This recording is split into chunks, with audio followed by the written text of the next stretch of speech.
to you as our vice chair. Perfect. I see a lot of familiar faces in the crowd here, so welcome everybody. For those that don't know me, my name's James Daigle, and I'm the vice chair of the Newmarket Chamber of Commerce and in charge of business development at Tree Frog Inc.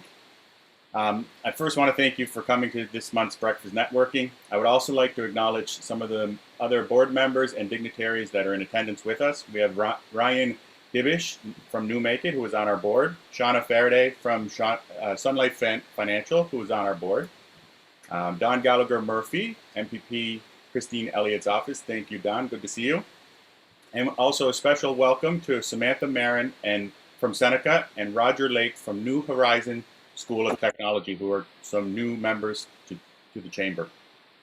I'd also like to thank Al Wilson and Tina Stevens from the Workforce Planning Board of York Region for agreeing to share with us this morning. We will be hearing from them very shortly. Before we begin, though, I would like to take a moment to begin by acknowledging the land that we live on and work on. This is an important step in a path to true reconciliation, which is the work of all Canadians. I acknowledge this. I acknowledge the way we work in traditional territories of the Wendat and the Haudenosaunee and the Anishinaabe peoples, whose presence here continues to this day. We would also like to acknowledge the unceded treaty lands for the First Nation of the Williams Treaty, and thank the signatory nations respectively for sharing these lands with us. We would also like to acknowledge the Chippewas from Georgina Island First Nations as our closest First Nation community, and we extend our hand in partnership so that we can live in a good way and in accordance with the treaty agreements. We are all treaty people, and we all have the responsibility to treaty agreements. I invite you to find out more about the treaty that you live on and consider not only the way that the land shows up for you, but the way that you can show up for the land in reciprocity. We also have a few upcoming events that I would like to talk about. Please visit the chamber calendar at newmarketchamber.ca for more details.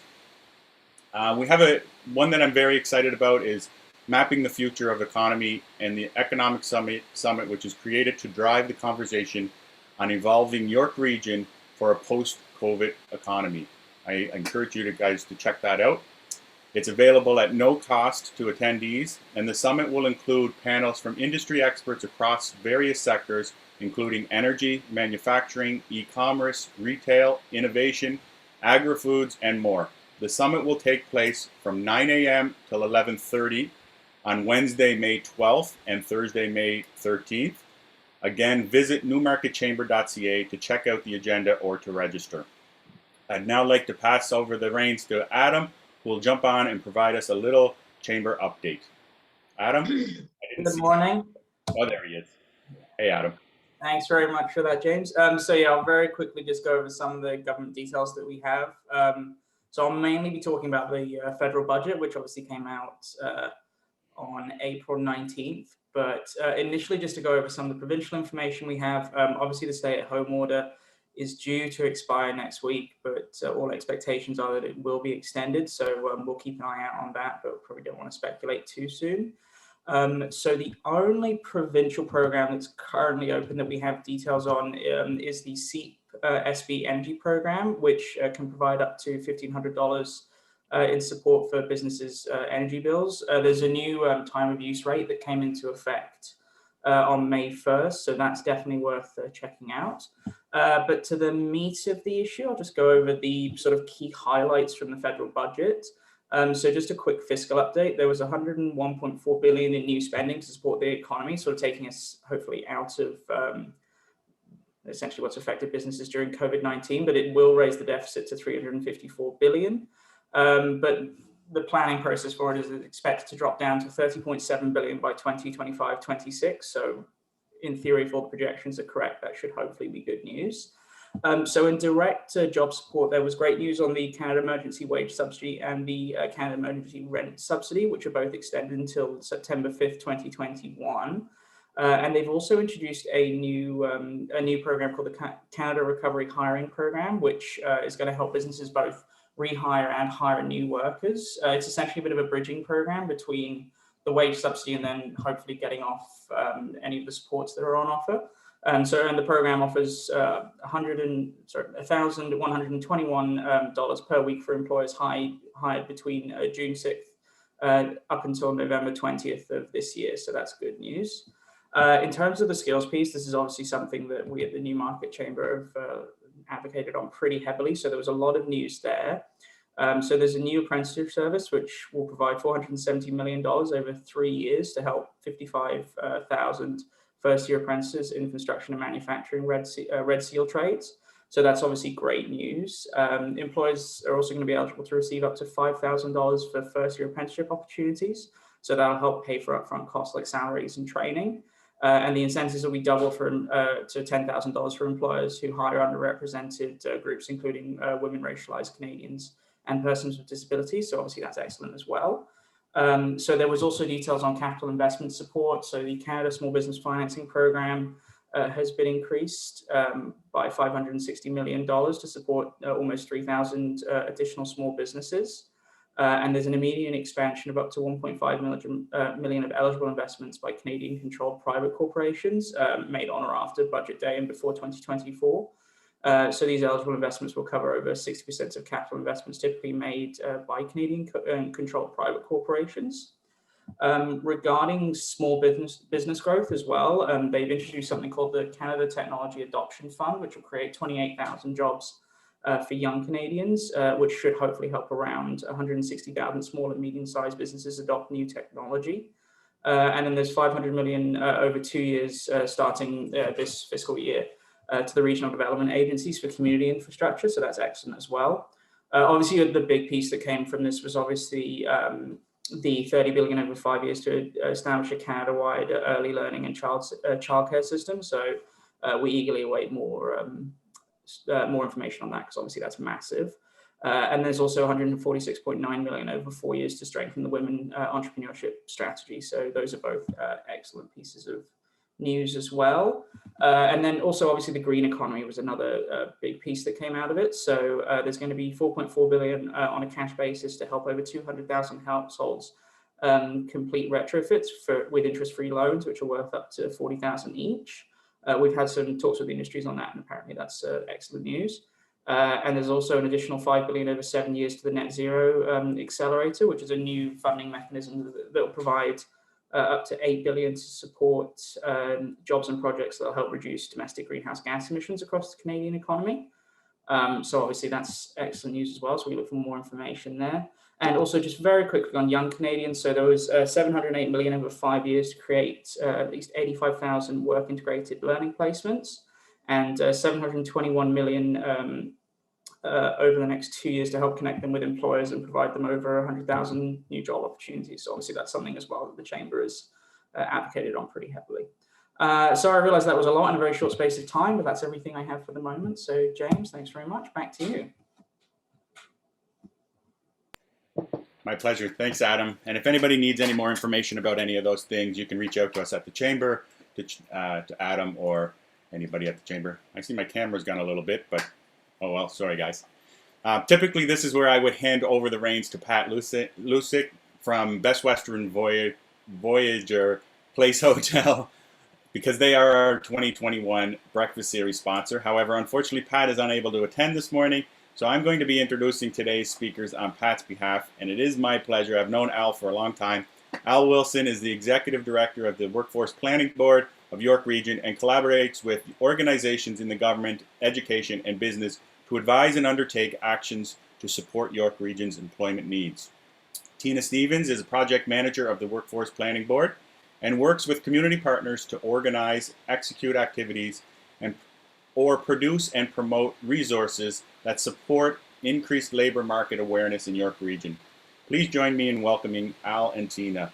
Thank you very much and look forward to what you guys have to say. Over to you. Thank you, James. I'm going to start off a little bit talking a little bit about the local labor market and give you some context of who we are, for those of you that don't know it.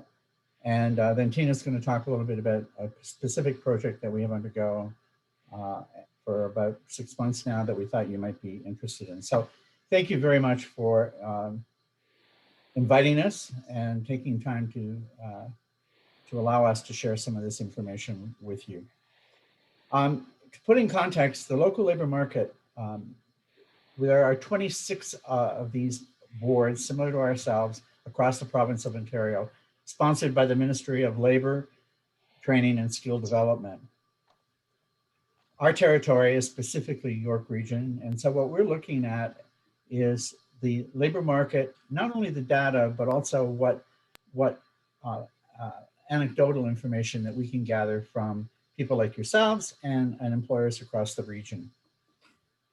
Annually, we are required to produce a local labor market plan, and that really statistically provides some of the data, but also gives some of the projects that we are undertaking. We are contracted by the ministry to at least undertake 4 specific projects, and usually it's many more than that, depending on what's going on in York Region. We are constantly looking at data that's provided to us, both federally, provincially, and locally. Our partners include the Region of York's Strategic Planning Group and also the 9 municipalities, their economic development groups. We do collaborate. Most importantly, I think the most important component is the next couple slides, please. Is the next one is with businesses. And so we've established relationships, what we call employment councils, with about 150 companies across the region. Some of these logos you will recognize are in Newmarket as well, but really represent the key employment sectors across the region, as well as businesses that are providing us with not only anecdotal information, but very often specific data as well. First thing I'd like to share with you is what's happened in 2020. Only 4 months ago, 4.5 months ago, but interestingly enough, this slide, we don't believe, really reflects what happened. But this is the statistics. And by that, what I mean is you'll see a change or a decrease in companies by just over almost 350 companies. This is as of December. And as I said, we don't believe that really has yet to be reflected. The next set of numbers will come out in the end of June, and then we'll be publishing some more, and we think more reflective numbers of what is actually happening. Small size firms, 1 to 4 employees, make the largest share. 64% of the businesses with employees. Professional, scientific, and technical services actually went up, 215 new firms. This sector includes legal services, accounting, tax preparation, bookkeeping, payroll services, architecture, engineering, special design services, computer design systems, management, scientific and technical consulting, scientific research, advertising, public relations. So it has quite a mishmash of sectors inside it. And healthcare firms increased by 116 firms between 19 and 2020. But a decrease of 2% was recorded amongst firms employing 10 to 19 employees. Specifically, and this will come as no surprise, I'm sure, food services, drinking places, referred to as drinking places, as well as clothing and clothing accessory stores. New firms were also created in 12 educational services and 9 construction firms.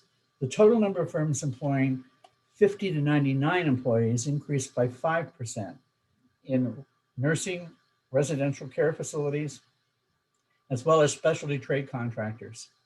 The highest decrease of 9% was recorded in the firms employing 100 to 199 employees in sectors like amusement, gaming, recreation, as well as administrative and support services.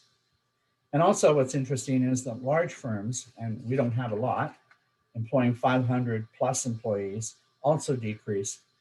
most recorded in transportation equipment manufacturing, as well as food and beverage stores.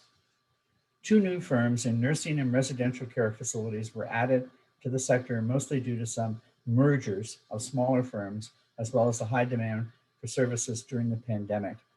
There's a lot of numbers here, and if you have the inkling to go to our website and go to the report, the full report, there is some dialogue that verbiage that kind of gives some of the meaning behind some of these numbers, but it does give you some indication. The number of businesses by industry and employee size, this chart really, that we've tried to simplify it, believe it or not, to the top 5 in each category. So I'd encourage you at least to take a look at what really has considered the priority sectors here in York Region. The next slide talks to the population in York Region and projected population by 2041. We're very unique when you look at the province as a whole. By 2041, there'll be more people in every age group compared to 2020, with a sharp increase in the number of seniors. Baby boomers will increase in the numbers as well. The baby boom cohort, born in the 80s and early 90s, along with a new generation of immigrants, will boost our population, as immigration has been seen to be our main source of population growth. By mid-2020, the number of immigrants increased, by mid-year 2020, the number of immigrants decreased by 13% compared to 2019. This slide, and especially in view of what Adam was talking about, some of the programs that the federal government has come out with, according to a recent StatsCan study, youth employment was the most severely impacted by the shutdowns. The class of 2020 young university students could lose between $20,000 to $40,000 in savings in earnings over the next 5 years if the annual youth unemployment does hit 28%. You'll see that the yellow line represents 15 to 24, and the green line, the rest of us. That is really a sad story. Last, what we've done is just picked out 6 of the key sectors, and I'm not going to really go into a lot of detail here, but jobs requiring college diploma or trade certificates, as well as jobs requiring a high school diploma, shrank during the summer to around 80% of their January levels. But by December, it rebounded to around 95%. Jobs, the most important factor here is jobs requiring no educational requirement shrank, but are starting to recover and drop again. Having said that, we do a regular review of what you're looking for. And the hiring demand in York Region is on the rise. Our latest statistics go to April 30th of this year. There were over 12,000 jobs posted. What we do is, I'm going to stop there, and I'm going to turn it over to my colleague, Tina Stevens, who's going to take you through what we call Work in York, and it's a data source that I think you might be very interested in learning more about. Tina, over to you. Good morning, everybody. So thanks for the invitation. We're always happy to share the information that we collect throughout the year, and we're especially excited to share this new tool with you. So we installed this tool on our website, I guess, in the fall of 2020. And we have had wonderful uptake from both job seekers, employers, educators, employment service providers.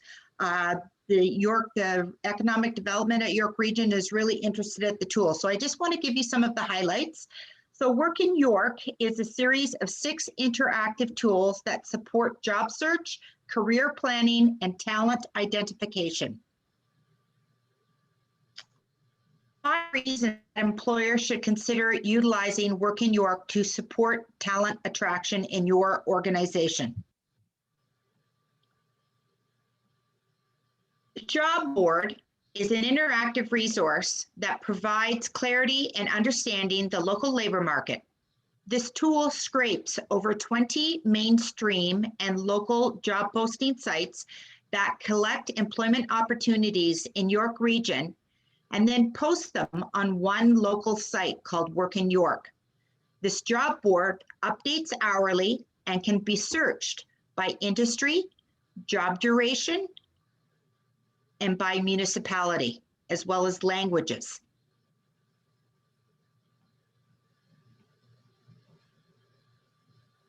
The Career Library, which is another tool on the board, provides information on competitive businesses that recruit for similar occupations, who is hiring, what their needs are both today and over the past year.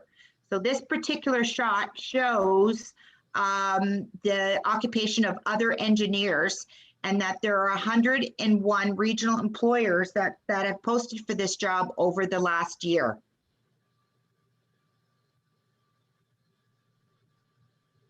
Are your job postings designed to attract talent that you are looking for?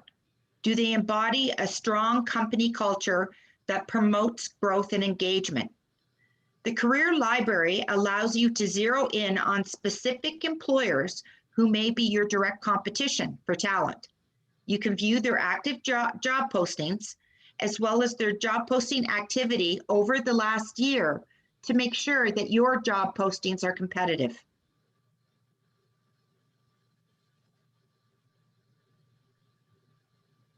The Career Library also provides median salary information on over 500 national occupation codes, or NOC codes, to help employers ensure that they are offering competitive salaries. What is important to note that this information is extracted from the job postings that are scraped by the Work in York tool over the last year.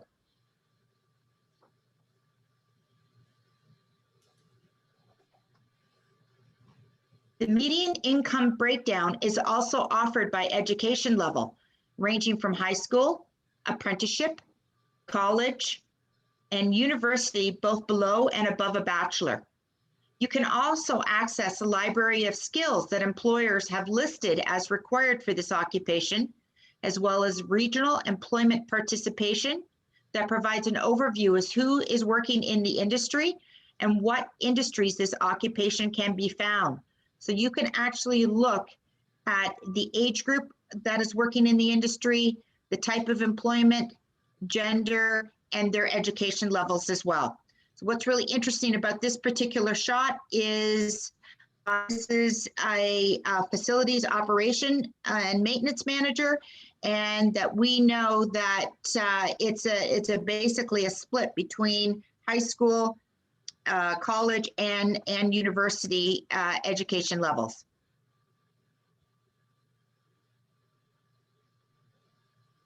Two reports are generated each month. The job demand report provides an overview of job postings by sector, by municipality, and skills that are being recruited for. So this is kind of a synopsis of what employers are advertising and what for in our region. And it's broken down and it's searchable by municipality. The job search report provides information on the types of jobs that people are looking for, employer postings that have been most viewed, and the types of skills job seekers are interested in, and the most occupations looked at.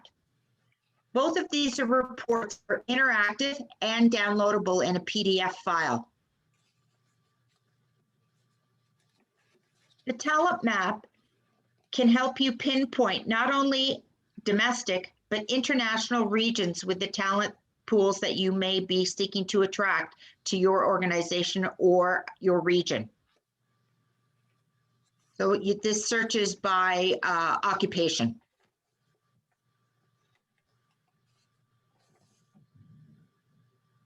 These tools can be found at WP Board and many other resources for employers, and they're completely free for you to use.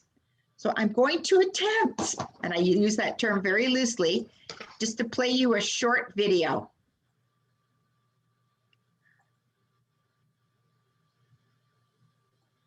Oh, I didn't tick the box. Adam, what box was I supposed to tick again? For video? There was an optimize video box as well as share sound. And would it be on the bottom toolbar? No, you'll have to stop sharing your screen and then Okay. and reshare it.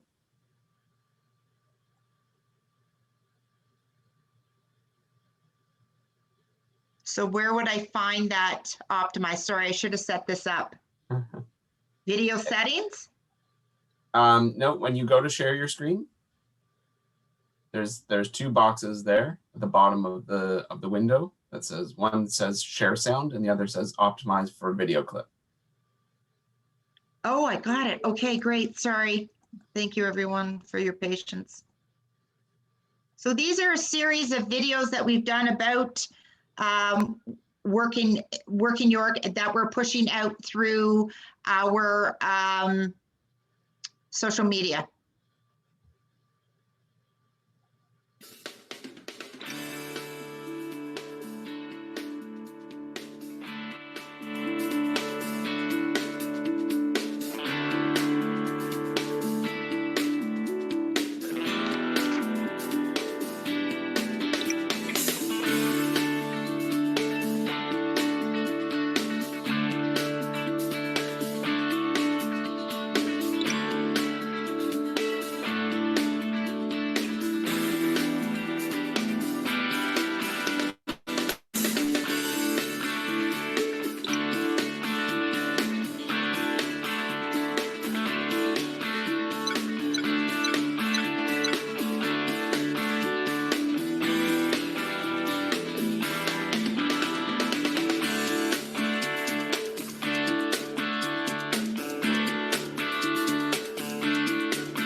So Work in York, as I said, is free for all employers to use. That was a whole lot of information. Hold on, sorry.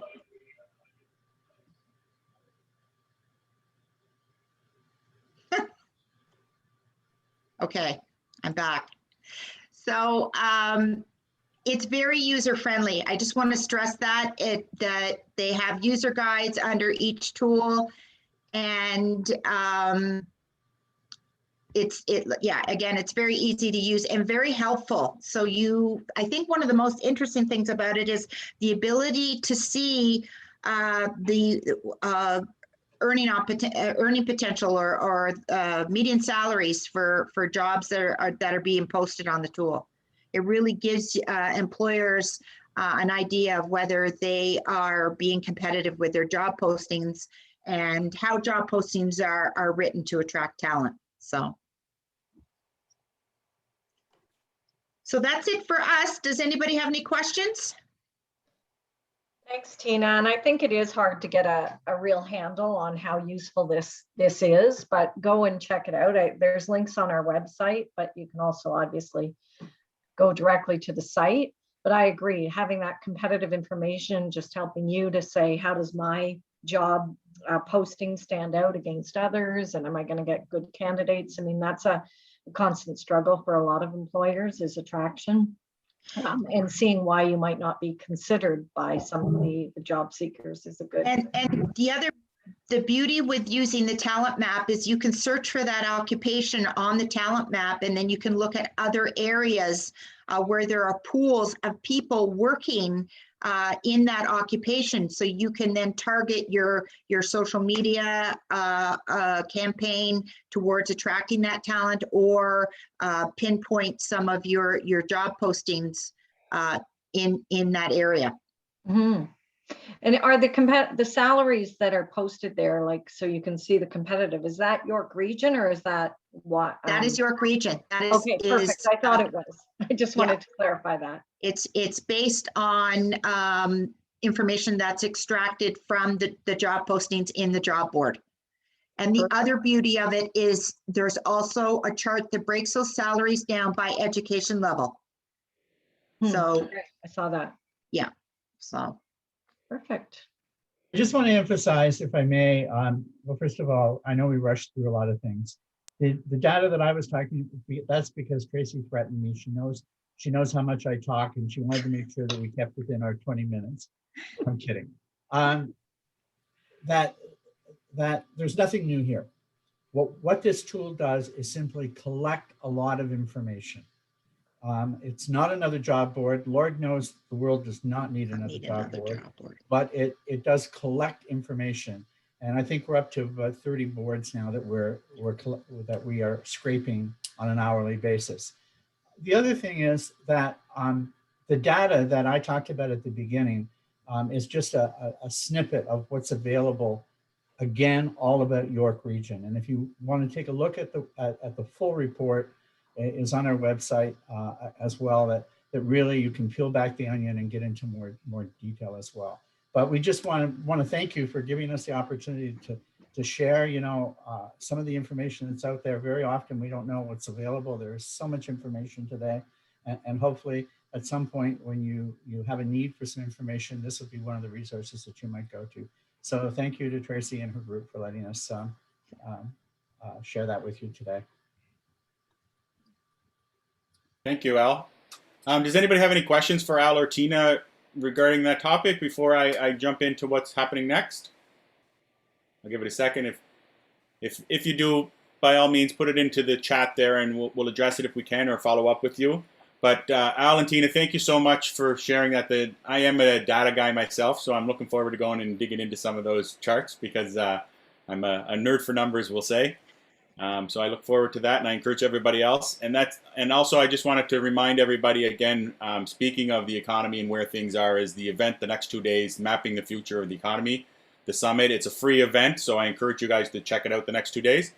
And before we hand it over to Tyler to set up the networking, which I'm always a fan of, I wanted to throw it over to Don Gallagher Murphy from the MPP office. I believe, Don, you have a quick vaccine rollout update. Do you mind taking the reins for a minute and giving us a little update? Sure. Good morning, everybody. Great to be with you here today. As you can see, I just threw that in the chat comment because I think it's a wonderful milestone within 9 days of just surpassing the 5 million vaccine doses into Ontarians. We are now over 6 million vaccines into Ontarians. So I think that's a great milestone. And FYI, I know that the minister has advised at a meeting last week with the small urban GTHA mayors that by the end of this month, we're looking to have 65% of all adults in Ontario vaccinated, well, with the single dose at least. So, so I think that's great. We're moving in the right direction. So I just wanted to share that. And also, I know our office has been receiving some inquiries. This one probably didn't get enough notice last Friday because there's so much happening right now. However, the province did announce a partnership with the federal government and with the Ontario Chamber of Commerce, and they are launching rapid screening initiative for small and medium-sized businesses across the province. So I know there's more information coming forward on that note, but I think that's all great between rapid tests and vaccines. It's all putting us in the right direction. Thank you. Thank you very much. Much appreciated. I do see a question here from Jennifer in the chat. what percentage of the vaccine does the province need for herd immunity? I know that's a speculative number, but is there a ballpark number of what we need at that point, or do you have that data? I can go by listening in on York Region's council meeting last Thursday morning, and then following that in the afternoon, Minister Elliott, Solicitor General Jones, Dr. Tien, who's the chair of the vaccine task force. What's being talked about is anywhere between 75 to 80%. So from an international perspective, it's more around the 70%. Here in York Region, they'd like to see it over the 80%. From a provincial perspective, they are talking 75 to 80%. So that's what I can tell you. That's, how shall I say, public at least, as of last Thursday. Okay, thank you so much. And if nobody else has any questions, Tyler, I'm going to throw it over to you. For anybody that can stay for the next little bit, I know we ran a little bit longer here. I really encourage you to stay, because this is one of my favorite things to networking, because we don't get to have enough interactions with people these days. So of all the Zooms, this is what I enjoy the most, I find lately. So Tyler, over to you, bud. Excellent.